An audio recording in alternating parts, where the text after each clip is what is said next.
It's time for this week's episode of Brandon Sports Talk, featuring in-depth interviews from those who are trending in the world of athletics. And now, here's the host of Brandon Sports Talk, Brandon Pate.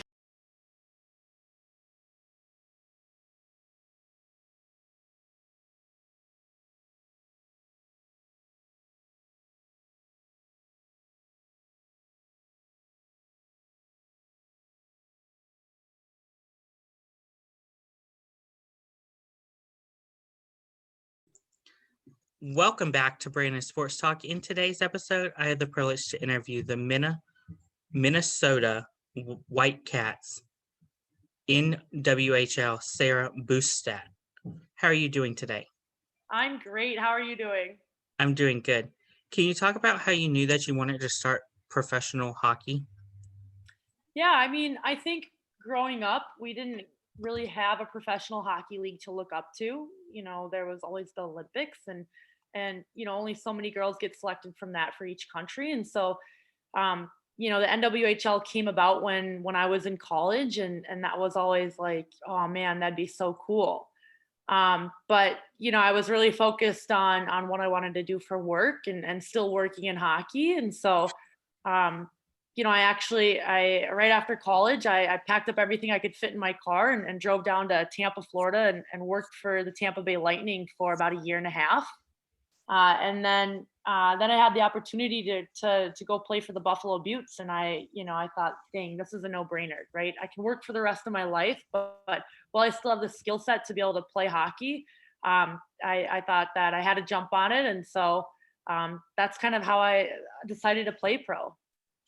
Can you talk about, of course, your college time playing for the Minnesota State? Yeah, absolutely. So, great time playing for Minnesota State University Mankato. I redshirted my first year, and so I only practiced, but I was still able to travel with the team, and I actually did some like op stuff for them that first year when I would tag along for the games. So that was really cool, kind of seeing that side of the sport of game ops, and then played 4 seasons after that. Started my master's my 5th year, and was really fortunate enough to be able to play in the WCHA. And that was a big priority for me to be able to play in what I think is the best league in women's hockey besides, yeah, at least for college. And so, it's a physical style of play and something that really matched with how I play as well. And just really great experience playing with my teammates. That's the biggest takeaway are those relationships you build with your teammates. And, I've got lifelong friends that I still see to this day. I saw a handful of them last week, about a week ago. So just really fortunate enough to be able to play with a lot of girls that also now live in the same area up here in the Twin Cities, and just a great group of teammates and girls. Just really fortunate enough to play with them. What was it like whenever you got drafted to play with the Buffalo Beauties? Yeah, so it was great being able to sign that paper saying that I get to play professional hockey, and honestly a dream come true to be able to continue to play at such a high level and play with girls that you grew up playing with or against as well, and then also to meet a bunch of players that you didn't play with or against in college or before. And so I think that was the coolest part about playing for the Beauts last year was being out in New York and in Western New York, and meeting a bunch of girls that played in Canada or played out east, and just getting to know that side of the country a little bit more. What was it like whenever you got traded from the Buffalo Beauts to, of course, the Minnesota Whitecaps? Honestly, great. Minnesota is my hometown team, and being able to come back and play with those girls that you literally grew up playing with is pretty cool. So I'm really happy to be back in Minnesota and representing the best state there is, and the state of hockey, and just being close to friends and family as well. It's been a blessing, and I'm super fortunate enough. During your time with the Buffalo Beauts, what did you accomplish? I think I had a good rookie season and established my playing style out there, and really supported the team back at the blue line, started off playing offense, and then realized we needed a little bit more help back there on the blue line, and stepped into that role, and really enjoyed playing with, my teammates out there, but also in the league, and kind of held my own and just really had a great time. Like, there's nothing better than playing some hockey, and so just happy that I was able to do that. What was it like whenever you were playing a course with the Accursey twins? Yeah, it was a really good time. They're both really good hockey players, and that was fun. That was a good time. Whenever you got to Minnesota for the Whitecaps, what was it like whenever you put on that jersey for the first time? Yeah, that was a pretty cool experience. I mean, the Whitecaps have been around in Minnesota for a long time, and so a lot of people looked up to those players that would play for the Whitecaps, and pretty cool putting on that jersey, and seeing everything kind of come full circle, and just really, really proud to represent the Whitecaps and that in our organization and Minnesota. Of course, growing up as you were in Minnesota living, did you always go to Minnesota games? Yeah, definitely. Grew up, watching Gopher women's hockey games every weekend, and just really lucky that there was a D1 women's program in the same city that I lived. So being able to watch them play over the years, and the teams that they would play against was, I would say, a big reason why I fell in love with the sport and play hockey. What are some of your game day rituals now with the Minnesota Whitecaps? Yeah, so got to tape the twig, right? Got to have a fresh tape job on the stick. And probably my biggest ritual and the most important game day activity is playing spike ball before. Just huge spike ball fan, and always down for a good little match before the real game starts. Do you have any wild and crazy superstitions, like putting on your pads one side versus the other side You know, first? I think I've noticed over the years that I typically do, but it's not like a superstition, right? If it doesn't happen the next time, that's okay. I'm not gonna, I'm not gonna get too bent out of shape and let that affect my mood or anything like that going into a game. But I noticed that, yeah, I'll put on stuff on the left side of my body first and then the right, but I don't think that's necessarily a superstition. I think that's more just like repetition. What is a typical game day like for the Minnesota Whitecaps? Yeah, I mean, this year was obviously a little different with COVID, but typically you wake up, you make sure you're not lounging in bed all day. You get up, maybe go for a walk, get some breakfast, get liquids in you. Gotta have coffee. That is an absolute must. Maybe watch a little Netflix, eat some more food, hang out with your teammates. Mentally think about the game a little bit, and then get to the rink, start taping the stick, play a little spike ball, and then get to business. That's pretty typical. Who are some players that you looked up to before you got into the league and now that you're into the league? Yeah, I mean, definitely Ali Funstrom. Just so incredibly fast, so skilled, great teammate. Definitely looked up to her.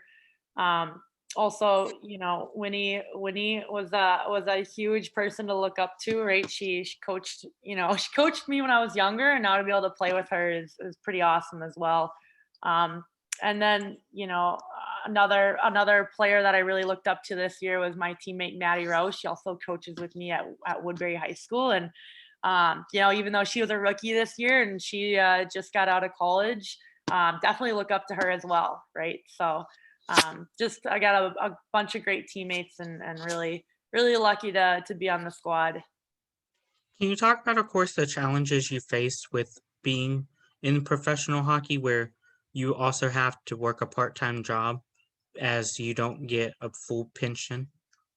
Yeah, so I just think the resources right now are just not there, right? So whether that's to be able to play players enough to work, play hockey full time, to being able to have the same amount of staff as a male hockey team, it's just not there yet, right? And so that's a huge challenge. And so I've got a full-time job that I do during the day, and some other things on the side here and there, and then playing hockey as well. So it's a big balancing act. I'd say like college really prepares you for that, taking a full load of college courses and then is equivalent of a full-time job and then playing hockey on top of that. And so it's nothing new. We're kind of all used to it. So I think that's kind of what's going on right now. But yeah, that'd be awesome ideally in the future to only play hockey. Like that would be the dream, and if that doesn't happen for my generation, then I sure hope it happens for the generation after.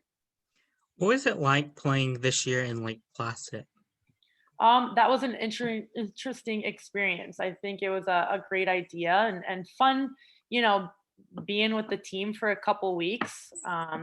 Wish it wasn't because of COVID, but it was great to be able to play, even as much as we did, even with some of the challenges. So really happy that we were able to still have a season and then finish up in Boston. What are some of your future plans going into this upcoming year? Yeah, just future plans are to continue playing hockey and then coaching and then living life as well. I would say those are my plans. Can you talk about, of course, as you're a coach, also a professional hockey player, how difficult is it to balance that? And then also, how is it easy to teach your players like how to get to the next level? Yeah, I think playing, gives me a great eye into coaching. And I also think coaching gives me a great, look into playing, right? I'm a better player because I coach and I'm a better coach because I played. And so there's nothing that I wouldn't ask my players that I coach to do that I wouldn't do myself, or, you know what I mean? So there's always a reason why we want our players to do something. And I think that's huge and so applicable and relatable as well. So I think, that's that's a little bit of the insight and it's not too challenging balancing all of it. What are some of your future plans for this upcoming year? Yeah, I just want to play hockey, want to spend time with awesome people, and want to make sure that I continue to prioritize things that are important to me. That's kind of my plan and my outlook right now. What advice would you give upcoming college players looking to make it into the professionals? Yeah, just keep playing hard and reach out to teams that you'd be interested in playing in, and just keep battling. It's fun, and you can always play hockey after college. There's a lot of opportunities. It doesn't just end when your college career ends. What advice would you give upcoming professional athletes that are looking to play professional women's hockey?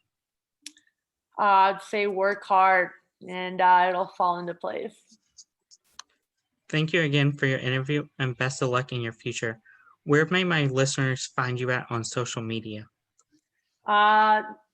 You can follow me on Instagram or Twitter at sbustad8. Post a lot of hockey stuff and life stuff and coaching stuff. So follow along, and thanks for having me. Thank you again, Sara Bustad, for your interview, and best of luck with the Minnesota Whitecaps. Thank you. You can find Brandon Sports Talk on Facebook at Brandon Sports Talk, Instagram at Brandon Sports Talk, Twitter at Talk_Brandon, and you can find me on YouTube at Brandon Sports Talk. Don't forget to like, comment, and subscribe. Thank you again, Sara, for your interview, and best of luck. Bye, thank you. You've been watching Brandon Sports Talk. Please feel free to like, share, and subscribe to Brandon Sports Talk on social media and on YouTube.